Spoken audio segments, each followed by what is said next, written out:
श्रवण भगवान महावीर स्वामी के चरणों में वंदन। आचार्य गुरुवर 1008 श्री विजयराज जी महाराजा के चरणों में वंदन।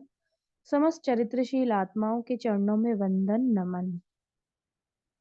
कमर सीधी आंखें बंद अहो भाव विनय भाव से ज्ञानावर्ण्य कर्मशय हो स्तुति करेंगे। जो जन श्रद्धा भाव से करे श्रुति का ज्ञान, ज्ञानावरणीय कर्म टले प्राप्त करे सद्ज्ञान। तेरा ज्ञान अनंत है मुझे ज्ञान की प्यास, केवल ज्ञानी मैं बनूं यही है अंतिम आस, केवल दर्शी मैं बनूं यही है अंतिम आस। इन्हीं शुभ भावों के साथ आप सभी को मेरा जय जिनेन्द्र। कक्षा 4 का 2 सेक्शन है। एक तो उत्तराधीन सूत्र जो महेंद्र भी आपको करवा ही रहे हैं, ठीक है। इसके साथ कक्षा 4 प्रवेशिका 4 का एक और सब्जेक्ट है हिंदी व्याकरण, जो 40 अंक का है। कक्षा 4 में जो उत्तराधीन सूत्र है जिसका 1, 3, 4, 9, 10 अध्ययन है वो 60 अंक का है। और कक्षा 4 में ही दूसरा जो विभाग है वो हिंदी व्याकरण का है, वो भी लगभग 40 अंक का है। हिंदी भाषा हम शुरू से पढ़ते आ रहे हैं, लेकिन हमें थोड़ा सा अच्छे से व्याकरण को समझना है। भाषा की पकड़ मजबूत होने के लिए व्याकरण का ज्ञान होना आवश्यक है। आप अगर ये अंग्रेजी भाषा पे कमांड करना चाहते हैं तो आपको क्या चाहिए कि आपको अंग्रेजी भाषा की व्याकरण यानी कि ग्रामर अच्छी आए। वैसे ही हिंदी भाषा की व्याकरण भी, प्राकृत भाषा की व्याकरण भी, सभी भाषाओं की व्याकरण का मजबूत होना बहुत जरूरी है। यही सोचते हुए हमारे संयत्ती वर्ग ने ये हिंदी व्याकरण का पोर्शन कक्षा 4 में डाला है, जिसकी मैं टीचर हूँ। और मेरा प्रयास रहेगा कि लगभग लगभग हम इस चीज को, जो हमें पता है, हम जो करते आ रहे हैं, पढ़ते आ रहे हैं, बोलते आ रहे हैं, समझते आ रहे हैं, उसको हम अच्छे से कवर करें। बहुत ज्यादा डीप में इसमें से प्रश्न नहीं आते हैं, लेकिन नॉलेज के हिसाब से हमें सारा होना चाहिए। कहने को अगर हम एक संधि भी लें तो संधि बहुत सारी संधियां हैं, अगर उनमें डीप में चले जाएं, कैसे क्या बनती है, क्या होता है, तो वो बहुत लंबा प्रोसेस होता है। लेकिन ये सिर्फ आप लोगों के नॉलेज के लिए, ज्ञान के लिए दिया गया है। तो इसका जो भी सिलेबस है वो इस प्रकार से रहेगा कि भाषा, लिपि और व्याकरण क्या है उसके बारे में चर्चा करेंगे हम। वर्ण, विचार, संज्ञा, लिंग, वचन, कारक, क्रिया, काल, वाच्य, अलंकार, मुहावरे और लोकोक्तियां, अनुच्छेद, लेखन और मौखिक अभिव्यक्ति। हो सकता है कि आपको लगे कि बहुत आसान है, लेकिन इसमें से भी 40 अंक का आता है पेपर।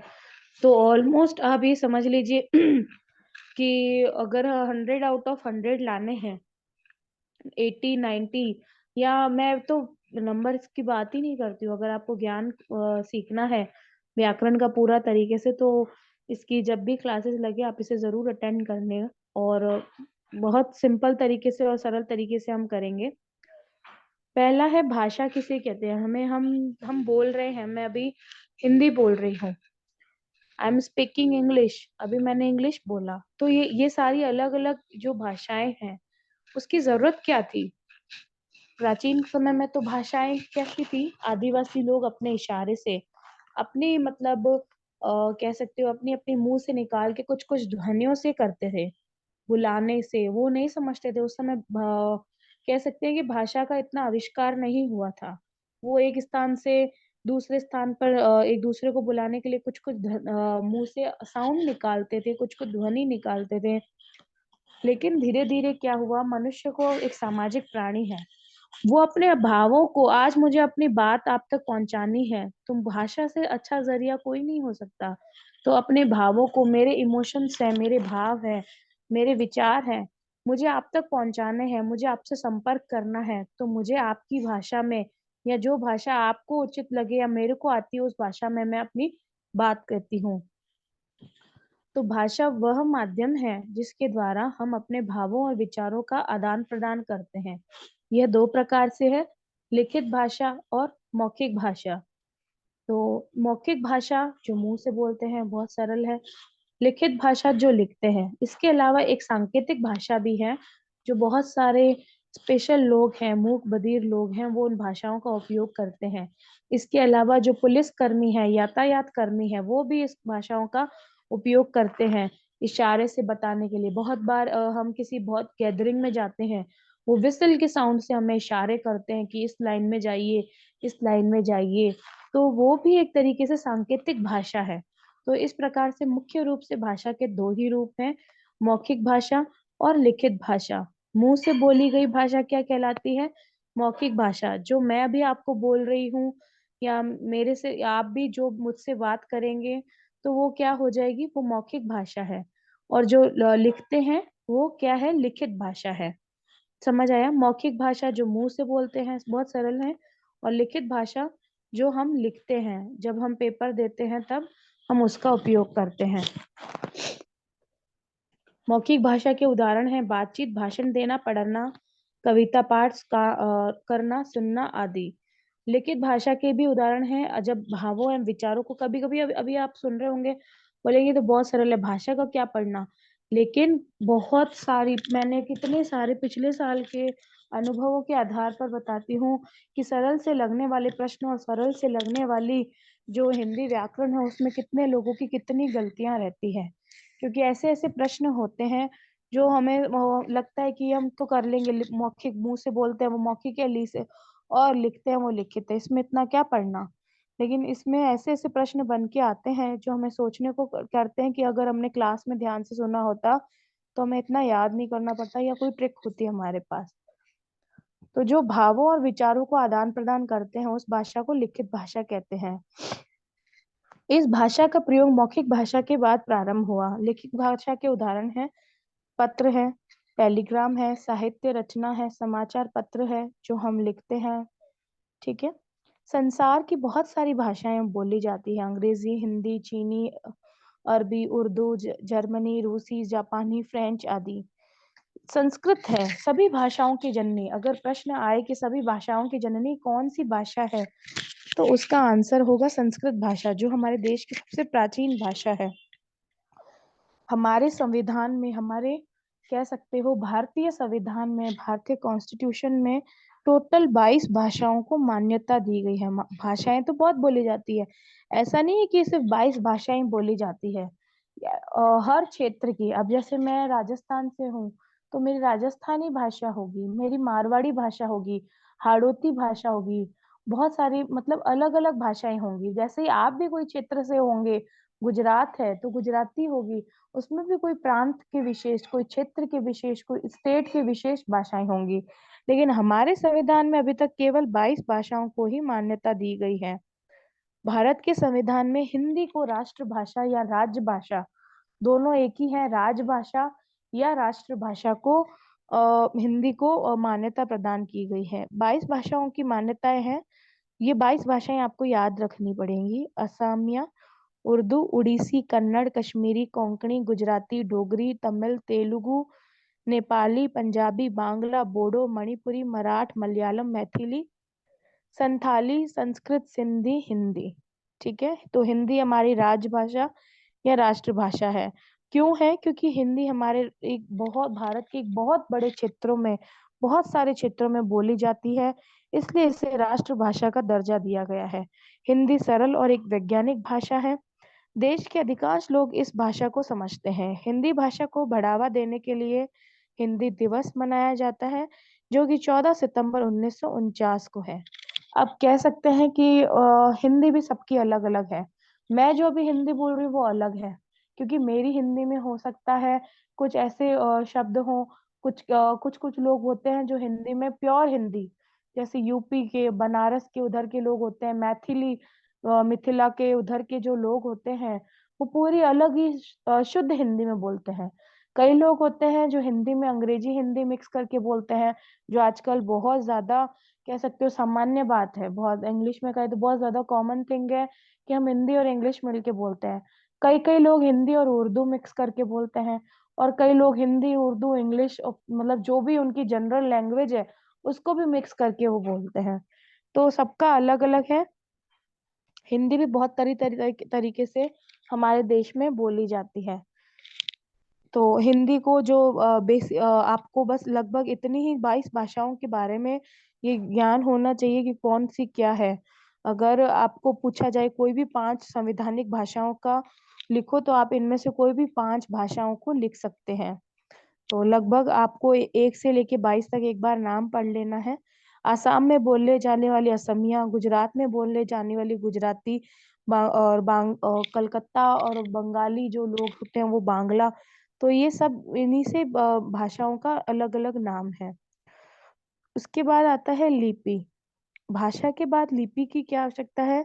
कि भाषा को हमने भाषा सीखी है, हमने लैंग्वेज सीखी है, लेकिन उसके चिन्ह तो होने चाहिए ना। पंजाबी भाषा की आपने देखी होगी अलग गुरुमुखी लिपि होती है, उनके अक्षर अलग होते हैं, वो अलग तरीके से लिखते हैं। वैसे ही उर्दू है, पाकिस्तानी जो लोग जो उर्दू लिखते हैं, मुसलमान लोग, वो उनकी भाषाएं अलग है, उनका अलग। गुजराती लोगों का भी अलग है, हिंदी का भी अलग है, इंग्लिश का भी ए अलग है। सब भाषाओं की अलग अलग चिन्ह होते हैं, चिन्ह होते हैं, जिससे हम आज ABCDEFG लिखा है, तो हम क्या कहेंगे कि हमारी ये तो अंग्रेजी भाषा है। हम ये तो कौन सी भाषा हो गई? अंग्रेजी भाषा हो गई। कैसे पहचाना हमने कि ये अंग्रेजी भाषा है?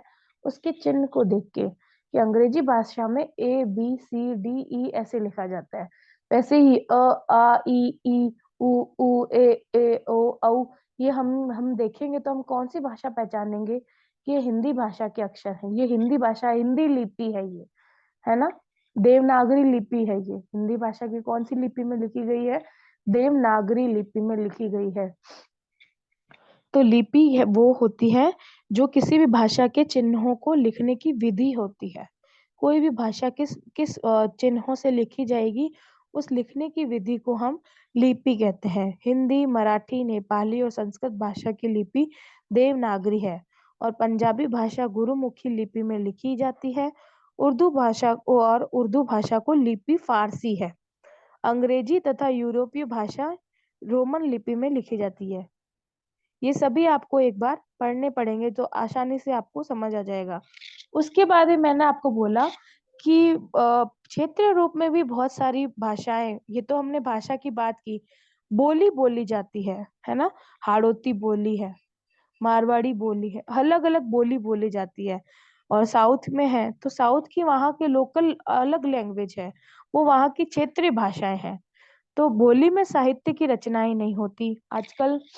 आजकल तो खैर फिर सब लोग करने लग गए हैं सोशल मीडिया के जरिए अपनी बात, और कभी कभी फॉन्ट या अक्षर मिलते हैं तो लिखने लग गए हैं। लेकिन बोली जो हम बोलते हैं, इस तरीके से आप समझना, बोली किसे कहते हैं, लिपि किसे कहते हैं? जिस भाषा में हम बोलते हैं, ठीक है। और बोली का कोई लिखित रूप नहीं होता।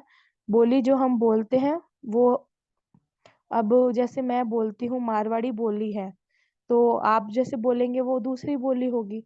तो हर क्षेत्र की हर हर चीज की अलग अलग बोली मानी जाती है। तो क्षेत्रीय भाषा अलग है, बोली अलग है, राजभाषा अलग है। इन तीनों में अगर आपको कोई कंफ्यूजिंग है तो आप पूछ सकते हैं, फिर हम आगे बढ़ते हैं।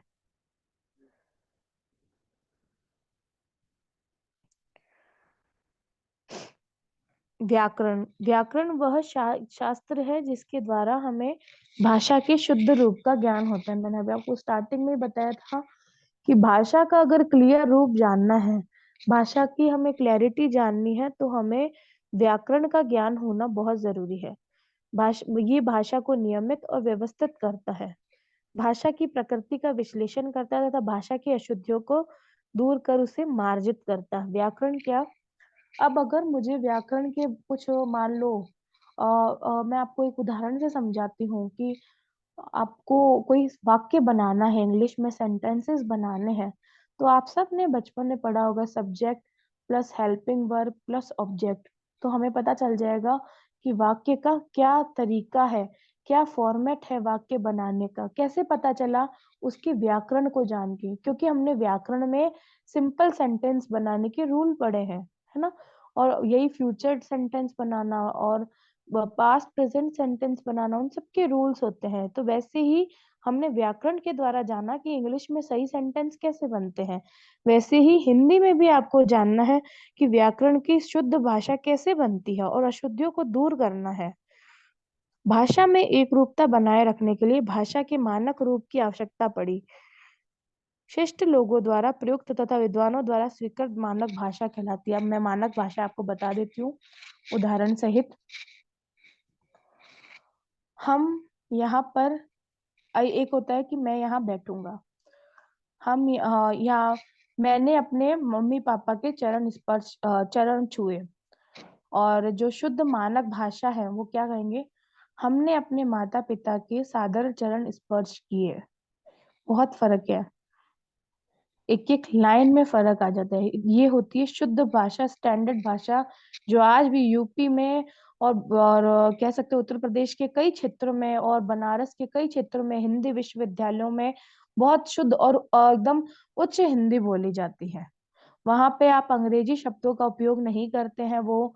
और जो सही है तत्सम और तद्भव रूप है, उसमें भाषा के दो रूप होते हैं भाषा में, तत्सम शब्द और तद्भव शब्द। हम समय अनुसार आगे तत्सम और तद्भव भी पढ़ेंगे, तो उन्हीं का ही उपयोग करते हुए वो उन शब्दों का उपयोग करते हैं। वो होती है मानक भाषा, यानी कि एक भाषा को स्टैंडर्ड देना, एक भाषा को गुणवत्ता देना, एक भाषा को और कह सकते हो कि उसकी महत्वता बतानी। इसके बाद है साहित्य। ज्ञान का कोई भी साहित्य हो, वो चाहे ज्ञान का साहित्य कोश, वो संचित कोश, यानी कि जहाँ पर किसी भाषा से संबंधित बहुत सारी ज्ञान की बातें बातें होंगी। इंग्लिश लिटरेचर है तो इंग्लिश से संबंधित बहुत सारे उसका संचित कोश होगा जहाँ पे खूब सारा नॉलेज मिलता है। वैसे ही वो साहित्य जहाँ पे ज्ञान का खूब सारा भंडार होता है, वो साहित्य कहलाता है। इसकी अभिव्यक्ति के दो मूल रूप हैं, गद्य तथा पद्य। व्याकरण के मुख्य अंग हैं वर्ण विचार, शब्द विचार और वाक्य विचार। अगर व्याकरण के कोई मुख्य अंग पूछे तो आपको तीन बोलने हैं, वर्ण विचार वो हम पढ़ेंगे, शब्द विचार और वाक्य विचार। तो अब तक आपने क्या क्या जाना है हम एक बार देख लेते हैं। बहुत सिंपल सिंपल चैप्टर है, लेकिन थोड़ा सा एक बार आपको क्लास में समझ लेंगे तो फटाफट हो जाएंगे कुछ ही दिनों में, कुछ ही समय में। बहुत लंबा सिलेबस नहीं है, बस आप इसको पढ़ लेना एक बार, इसकी पीडीएफ आप निकलवा लेना ताकि आपको ध्यान में रहे। भाषा के द्वारा हम अपने मन और भावों का, विचारों का आदान प्रदान करते हैं। ये सबसे इम्पोर्टेंट प्रश्न है, भाषा क्या थी या भाषा क्यों जरूरी है। तो भाषा के द्वारा हम अपने मन के भावों एवं विचारों को आदान प्रदान करते हैं। भाषा के कितने रूप हैं? दो रूप, मौखिक, लिखित। हिंदी भारत की ये पूर्वा जी, ये इसकी पीडीएफ उत्तराध्ययन सूत्र की आपके पास है, उसी के साथ है वो पीडीएफ। उसी में नीचे स्क्रॉल करेंगे तो हिंदी व्याकरण का आएगा इसमें, ठीक है। आप उसमें देखना, उसके नीचे ही आएगा। हिंदी भारत की राजभाषा है। भारतीय संविधान में कितने भाषाओं को मान्यता दी गई है? 22 भाषाओं को। कुल 22 भाषाओं को मान्यता दी गई है। भाषा के क्षेत्रीय रूप होता है, प्रांतीय रूप होता है, उसको बोली कहते हैं। भाषा के लिखित रूप में ध्वनियों में कुछ चिन्ह निश्चित किए गए हैं। मैंने अभी बताया था हर भाषा के अलग अलग चिन्ह हैं। ई की मात्रा, ऊ की मात्रा, अ कैसे लिखना, ए कैसे लिखना, ऐ कैसे लिखना, औ कैसे लिखना, इन निश्चित चिन्हों को लिपि कहा जाता है। व्याकरण से हमें भाषा के शुद्ध रूप की पहचान होती है। मानक भाषा द्वारा एकरूपता बनी रहती है। ज्ञान का संचित कोश साहित्य कहलाता है। ये कुछ कुछ पॉइंट्स हैं, ब्रीफ है इसका, कोष्टक रूप में इसमें दिया गया है। इसको संक्षिप्त रूप में अगर आप पॉइंट्स पढ़ना चाहें तो ये भी पढ़ सकते हैं। इनमें से भी कभी कभी प्रश्न बनते हैं एक लाइन के रिक्त स्थानों के। तो अभी जो भी जुड़े हैं मेरे साथ, आशा जी, प्रोमिला जी, पूर्वा जी, सरोज जी, अगर किसी को कुछ पूछना है या ये सब्जेक्ट से रिलेटेड कुछ पूछना है तो एक बार आप पूछ सकते हैं। फिर हम आगे बढ़ेंगे ताकि हमें पता चले कि आपको समझ आ रहा है ये सब्जेक्ट क्यों है, या हम बच्चों वाली क्लासेस हिंदी क्यों पढ़ रहे हैं इतने बड़े में। आपका कोई भी प्रश्न हो तो एक बार आप जरूर पूछें। हेलो दीदी, जय जिनेन्द्र। जय जिनेन्द्र। ये कौन सी क्लास शुरू की हुई है? मतलब मैं फर्स्ट टाइम अटेंड कर रही हूँ। कोई बात नहीं, ये क्लास 4 है, कक्षा 4 है। इसके दो हम्म। भाग हैं, एक तो उत्तराध्ययन है, हाँ एक हाँ। हिंदी व्याकरण है। तो उत्तराध्ययन है उतर जो 60 अंकों का है, और हिंदी व्याकरण है कुल 40 अंकों का। तो उत्तराध्ययन का पूरा हो गया क्या अभी? नहीं, ये हफ्ते में अलग अलग चलती है, क्योंकि दो बड़े पोर्शन है ना इसमें। तो अच्छा। एक सप्ताह वो लेते हैं, एक सप्ताह मैं लेती हूँ क्लास। अगर किसी दिन वो बिजी होते हैं तो मैं ले लेती हूँ, मैं बिजी होती हूँ तो वो तो ले लेते कैसे, हैं। मतलब कितने, कौन से टाइम पर ये होती है, और कौन से ये उत्तराध्ययन 8 से 9 ही होगी, बुधवार शुक्रवार। और उत्तराध्ययन? वो भी 8 से 9, बुधवार शुक्रवार। अच्छा, कभी आप लोगे कभी बोलेंगे? हाँ, क्योंकि दोनों को अपना पाठ्यक्रम पूरा कराना है ना, हम्म। इसीलिए। और इसकी रिकॉर्डिंग्स दोनों की होगी। आपसे अगर कोई मिस हो जाती है किसी दिन, तो आप रिकॉर्डिंग क्लास भी सुन सकते हो। ओके बाकी ओके। इसका पाठ्यक्रम सिलेबस जल्दी पूरा हो जाएगा। बहुत ज्यादा नहीं है, लेकिन ये 40 मार्क्स का है, तो इसको भी आप कम नहीं समझ सकते। ये हम्म। भी अच्छे से, इसके प्रश्न बहुत अच्छे प्रश्न बनते हैं।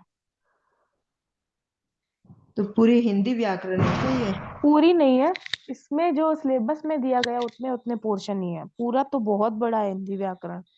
ओके। इसमें जो दिया गया है बस वही है। ठीक। Thank you. ठीक है। और पूर्वा जी, सरोज जी, आप भी अगर कुछ पूछना चाहें या कुछ भी कहना चाहते हैं, आपको समझ आ रहा है तो वो भी बता दीजिए, नहीं आ रहा है तो भी बता दीजिए।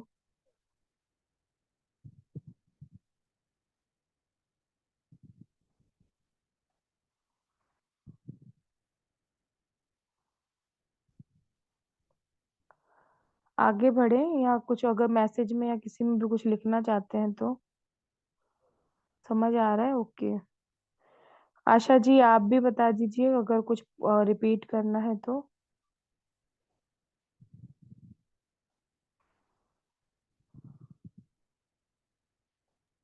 नहीं सर, ओके है, आगे चलेंगे, कोई दिक्कत नहीं। ठीक है सर। ठीक है, तो ये बहुत सरल है, एक बार आप भी इसे पढ़ लेना। ताकि ये क्या होता है, ये जितने भी ये चीजें हैं हिंदी की, वो आपको सरल भी लगेंगी, और एक बार में नंबर दिलाने वाली चीजें हैं ये। तो इसके अभ्यास प्रश्न हैं, हम कुछ कुछ कर लेते हैं, अभी हमने सीखे ही हैं। बाकी आप भी इसको प्रैक्टिस एक्सरसाइज के रूप में करना। क्या सबसे पहले लिखित भाषा का विकास हुआ था? नहीं। नहीं। नहीं। सबसे पहले कौन सी भाषा का हुआ था? मौखिक भाषा का। मौखिक मौखिक भाषा। का। क्या मुंह से बोलने जाने वाली मौखिक भाषा है? जी। हाँ सर। बिल्कुल। नेताजी भाषण देते समय मौखिक भाषा बोलते हैं? जी। हाँ सर। बिल्कुल। भारत के संविधान में 22 भाषाएं को मान्यता दी गई है? हाँ हाँ सर। सर। बिल्कुल। पंजाबी भाषा की लिपि देवनागरी है? नहीं। नहीं। कौन सी है? गुरु गुरुमुखी। गुरुमुखी। हिंदी भारत की राजभाषा है? जी। हाँ। क्या व्याकरण के 4 भेद हैं? नहीं। नहीं, तीन। व्याकरण के 3 है। शब्द विचार, वर्ण विचार, अभी मैंने बताया ना आपको, वाक्य विचार, वो। तीन। ठीक है, तो ऐसे ही ये सारी प्रैक्टिस एक्सरसाइज है। आप लोग करके मुझे भेजना। कौन जैसे चित्र में है, वो कौन सी भाषा का उपयोग कर रही हैं, फोन कर रही है तो कौन सी भाषा का कर रही हैं, अखबार पढ़ रही हैं तो कौन सी भाषा का कर रही है। फिर हम अगली क्लास में, जब भी शुक्रवार को लगेगी, हम इसके उत्तर देखेंगे, और आप अपने उत्तर मिलान करना, क्या ये सही थे। तो इससे आपको भी रिपीट हो जाएगा, और एक एक्सरसाइज के रूप में आपका ये आगे आप भी पढ़ पाएंगे। ठीक है सर। अब हम इसका आगे नेक्स्ट चैप्टर चलते हैं, वर्ण विचार की तरफ। वर्ण विचार जो व्याकरण के 3 भेद है, उसमें पहला भेद हमने पढ़ा है, वर्ण विचार पढ़ना है हमको। प्राकृत भाषा की कोई क्लास नहीं है, सिर्फ हिंदी व्याकरण की ही क्लास है। कुर्वा जी, प्राकृत भाषा अगर आपको सीखनी होती है तो आपको सबसे पहले व्याकरण सीखना होगा, मैंने ये समझाया। और अंग्रेजी भाषा, कोई भी भाषा सीखनी है तो उसकी व्याकरण पे, उसकी ग्रामर पे कमांड होना और पकड़ मजबूत होना जरूरी है। चलिए, वर्ण विचार। मुख से निकलने वाली ध्वनियों को जब लिखा जाता है तो इन्हें वर्ण कहा जाता है। ठीक है। वर्ण को लिखने की विधि को लिपि कहा जाता है, मैंने अभी आपको पहले ही समझाया था। प्राकृत की हो जब भी तो बताना, बिल्कुल प्राकृत की अगर कोई स्तोक विभाग में क्लासेस चलेंगी तो मैं जरूर बताऊंगी प्राकृत की। तो क्योंकि सारे आगम भी है, कुछ प्राकृत भाषा में, कुछ संस्कृत भाषा में, तो बिल्कुल मैं शेयर करूंगी या जब भी लगेंगी तो। हर वर्ण का एक निर्धारित चिन्ह होता है, अ, आ, क, ख, घ आदि। वर्ण भाषा की सबसे छोटी इकाई है। अगर वर्ण नहीं हो, अगर अगर अ आ ई उ नहीं हो तो क्या हम वाक्य बना पाएंगे? वाक्य तो छोड़ो, क्या हम शब्द बना पाएंगे? नहीं बना पाएंगे। तो वर्ण है वो भाषा की सबसे छोटी इकाई है, जिसके टुकड़े नहीं किए जा सकते, जिसको खंडित नहीं किया जा सकता। ठीक है, तो वह छोटी से छोटी ध्वनि जिसके और टुकड़े न किए जा सके हो, वो वर्ण कहलाती है। ध्वनि के लिखित रूप को वर्ण कहा जाता है। वर्ण किसे कहा जाता है? जो लिखित रूप होता है। अ हम लिखते हैं तो लिखित रूप को हम क्या कहते हैं? वर्ण कहते हैं ध्वनि को। तो मैंने मुंह से आवाज निकाली है, ये आवाज निकाली है, ध्वनि निकाली है। लेकिन जब मैं इसको लिख दूंगी, इसको समझने का प्रयास करना, कि जब मैं इसको एक कागज पे लिख दूंगी तो वो क्या हो जाएगा? वो वर्ण कहलाएगा हिंदी भाषा का अ या आ। वर्ण को जोड़कर शब्दों की रचना होती है। जैसे मैंने क बोला तो मैंने तो क में साथ में क्या आ रहा है? अ की ध्वनि आ रही है। म बोला तो उसमें भी साथ में क्या आ रही है? अ की ध्वनि आ रही है। ल बोला तो उसमें भी कौन सी ध्वनि आ रही है पीछे? अ की ध्वनि आ रही है। तो छोटे छोटे एक एक वर्ण जोड़ जोड़ के क्या बना? शब्द बना। क म ल। गागर है, ग है, आ की, ग है, अ है, फिर र है, फिर अ है, तो गागर। तो एक एक अक्षर जोड़ जोड़ के क्या बनता है? शब्द बनता है। ठीक है, हर भाषा का वर्ण, रूप, उच्चारण और संख्या भिन्न होता है। मैंने बताया अंग्रेजी में क्या है? 26 अक्षर है। हमारी हिंदी भाषा में क्या है? जो से अ से स्वर है वो 13 है। अलग अलग भाषाओं के, गुरुमुखी में, पंजाबी भाषा में क्या है? उसमें भी अलग अक्षर है। स्वर सबके अलग अलग है। ठीक है, अब हम चलते हैं हिंदी भाषा के वर्णों के उच्चारण की तरफ। हिंदी भाषा के वर्णों के उच्चारण के आधार पर दो भागों में बांटा जाता है।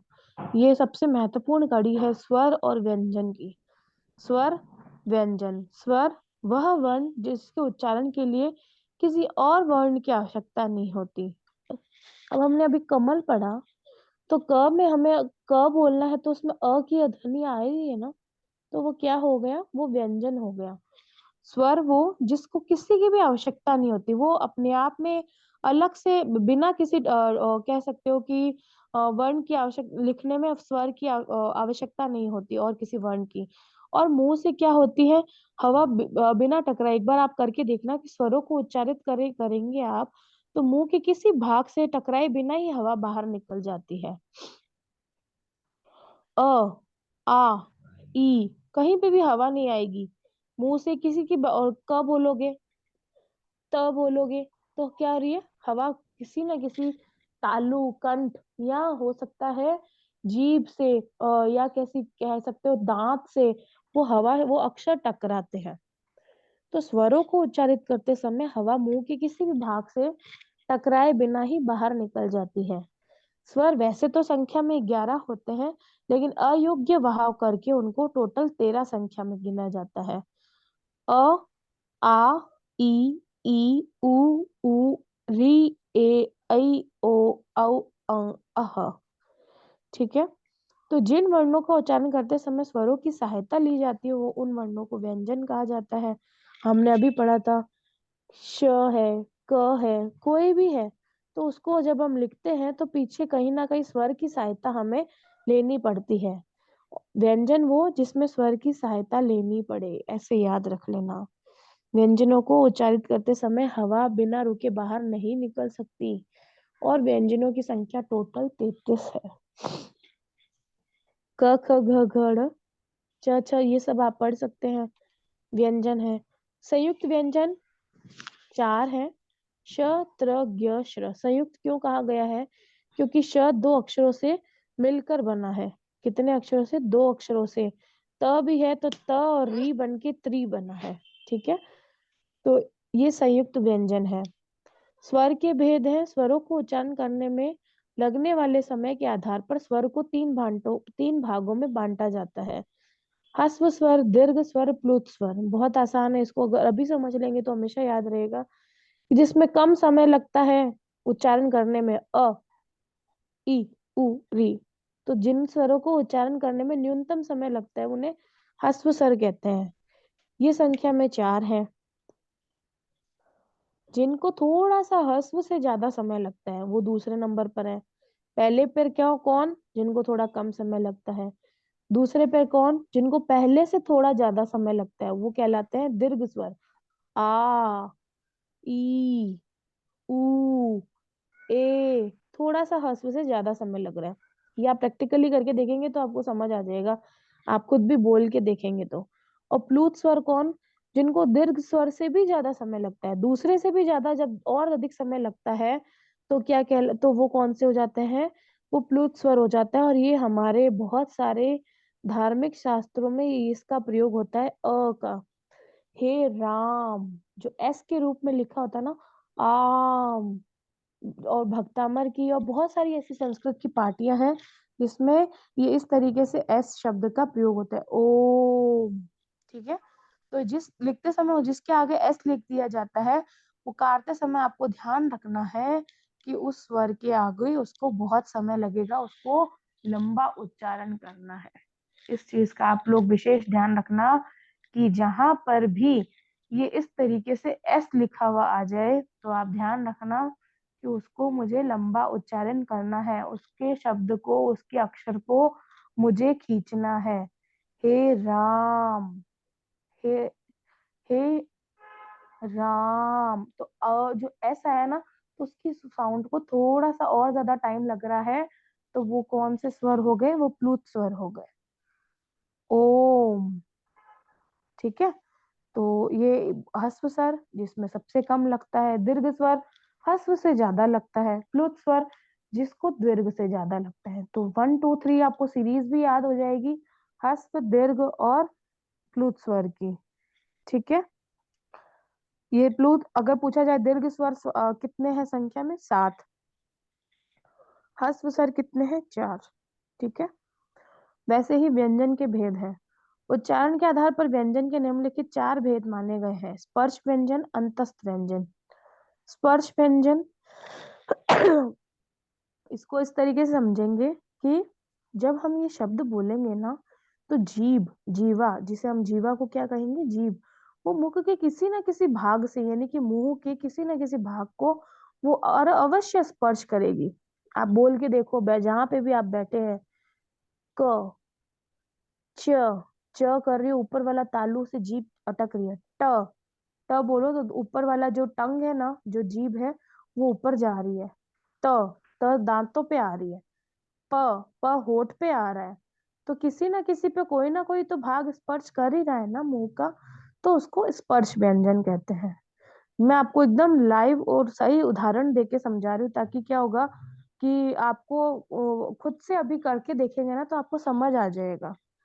तो इसी हिसाब से इनके 5 वर्ग हैं और हर वर्ग में 5 व्यंजन है। और हर वर्ग का नाम वर्ग के पहले वर्ण के, क वर्ग यानी कि क ख ग घ ङ, च छ ज झ ञ, ट ठ ड ढ ण, तो ये इसके वर्ग के नाम पे रखा गया है। और ये किसी ना किसी मुंह के भाग से स्पर्श हो रहे हैं।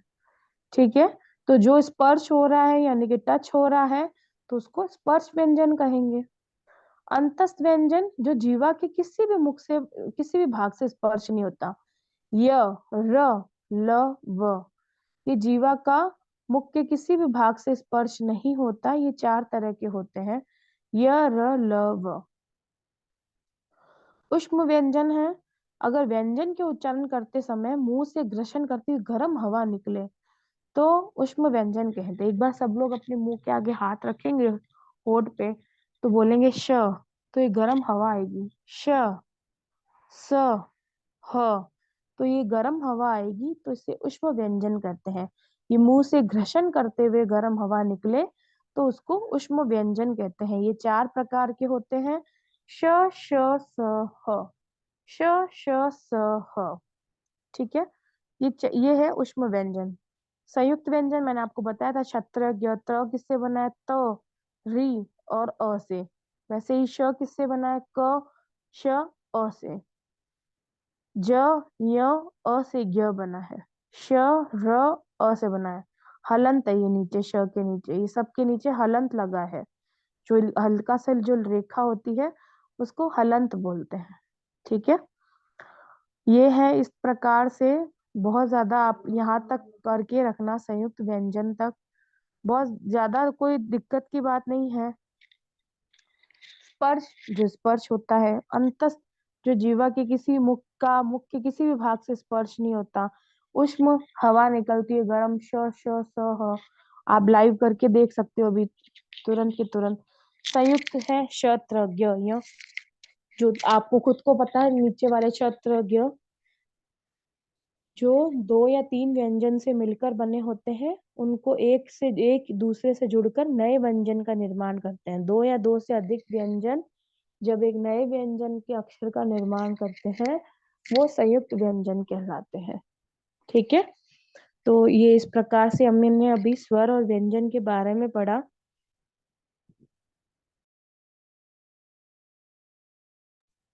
किसी को कुछ पूछना हो इसके दौरान तो पूछ सकते हैं, फिर हम आगे चलेंगे।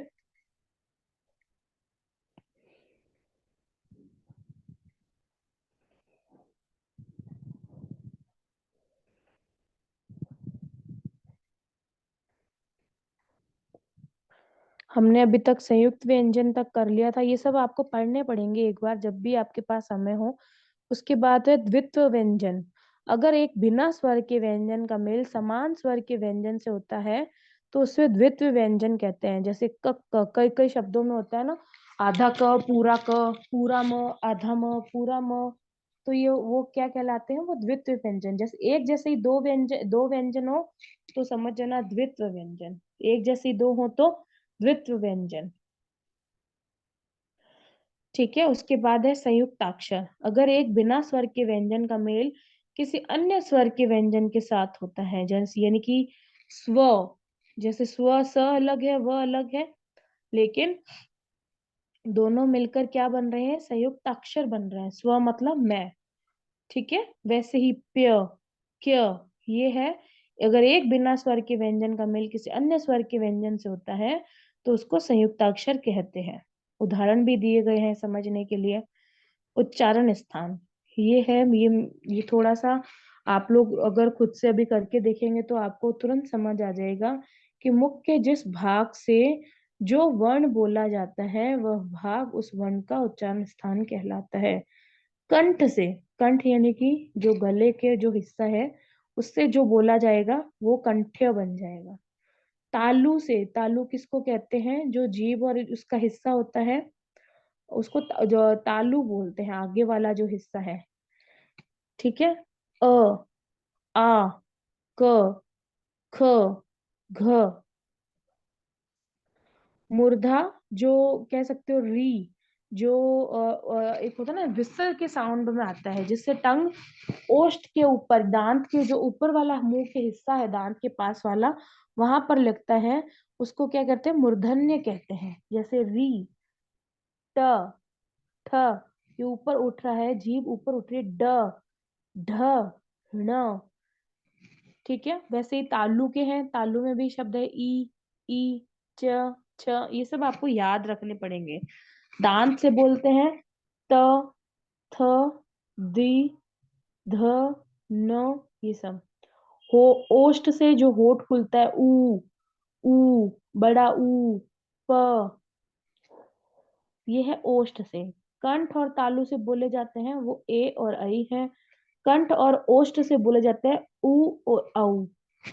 दंत और ओष्ठ से बोले जाते हैं वो है व और फ।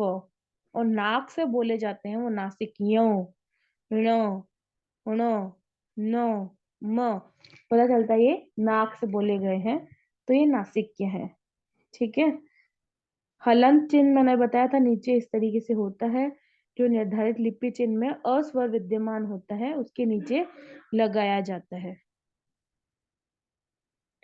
ये आप खुद से भी एक बार पढ़ लेंगे तो बहुत आसानी से एक बार समझ जाएंगे। साथ ही साथ आप पढ़ते रहेंगे तो आसानी रहेगी आपको भी। ये मात्रा और चिन्ह है, आपको पता है इतना। हिंदी वर्णमाला में 11 स्वर होते हैं। इनमें अ को छोड़कर शेष सभी स्वरों के लिए मात्रा और चिन्ह लगाई जाती है। ठीक है, आ का चिन्ह है, ये ई, बड़ी ई, छोटी ई, ऊ का, बड़ा ऊ का, री का, ए का, ये इसके चिन्ह है। अगर मान लो आपको लगता है कि चिन्ह कैसे हैं, तो बड़ी ई, ये तो हमने बचपन में भी पढ़ा है, तो हमें उसको बोलने में, अक्षर बोलने में भी हमें समझ जाएंगे कि कौन सी मात्रा का प्रयोग हुआ है। का, की, के, कऊ, को, कु, ये 12 खड़ी हमने पढ़ी है ना, ये वही 12 खड़ी है। इसके बाद है आगत ध्वनि आ, यानी अर्धचंद्र। कभी कभी अर्धचंद्र लगता है ना, बॉल, डॉक्टर। तो कई कई अंग्रेजी शब्दों के उच्चारण करने के लिए हिंदी निदेशालय ने, केंद्रीय हिंदी निदेशालय ने आ को भी, आ के ऊपर बिंदु के रहित, जिसको अर्धचंद्र बोलते हैं, बिंदु नहीं लगता तो उसको अर्धचंद्र बोलते हैं, बिंदु लगता तो उसको पूरी चंद्रमा वाली बोलते हैं। ठीक है, ये ध्यान रखना। अर्धचंद्र है तो उसको भी स्वरों में शामिल करने की सिफारिश की। इसमें इस प्रकार स्वरों की संख्या 12 हो गई। Ball, doctor, college, doll, toffee. र के साथ ऊ की मात्रा लगकर रू बनता है। र के साथ बड़े ऊ की मात्रा लगकर रू बनता है। ऊ, ये सिर्फ बोलने में डिफरेंस होगा, बाकी तो लिखने में तो सेम ही है, बस वो बोलने में थोड़ा सा वहां पे शब्दों का पॉज अधिक होगा, रुकना, रुकाव, ठहराव अधिक होगा। अस्वर का मात्रा चिन्ह नहीं होता। री को एक स्वर माना जाता है तो इसे री की तरह उच्चारित किया जाता है। ठीक है, ऋषि बाबा, ऋषि बाबा, ऋषि बाबा नहीं, ऋषि बाबा। ऋषभ देव। व्यंजनों के साथ री की मात्रा पैरों में लगाई जाती है तो कृपा, वृषभ, री, तो भी उसको री करके बुलाएंगे। अगर व्यंजनों में पाई होती है तो र पैरों में लगाया जाता है। क्रम, व्रत। अगर व्यंजनों में पाई न हो तो र इस प्रकार प्रयोग होता है। र बहुत तरीके से प्रयोग हो रहा है, ये समझा रहे हैं। ट्रस्ट, ड्रम आदि। स्वर रहित र का प्रयोग इस प्रकार किया जाता है। धर्म और दर्जा। अनुस्वार। अनुस्वार एक नासिक वर्ण है जो नाक से उच्चारित किया जाता है और इसका चिन्ह हमेशा बिंदु में आता है। ये बिंदु आप देख रहे हैं, इस तरीके से बिंदु में आएगा। इसे स्वर या व्यंजन के ऊपर लगाया जाता है। रंग। न का साउंड आ रहा है ना, कई कई बार हम आधा न यूज नहीं करके पूरा बिंदु लगा देते हैं तो वह अनुस्वार बन जाता है। पंकज आदि। ठीक है, तो आज यहीं तक ही रखते हैं। किसी को कुछ पूछना है तो पूछ सकते हैं, और पहले वाली उसका अभ्यास प्रश्न अवश्य कर ले में।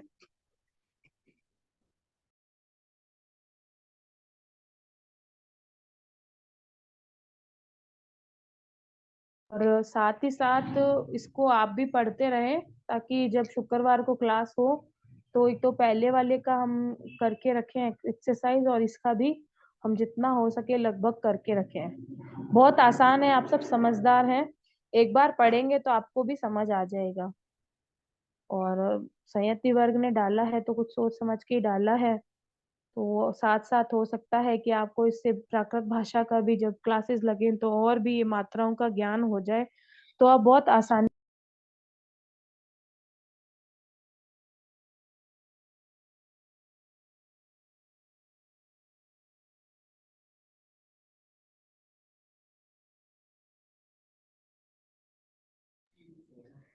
चलिए, किसी को कुछ पूछना है तो पूछ सकते हैं, वरना क्लास एंड करते हैं।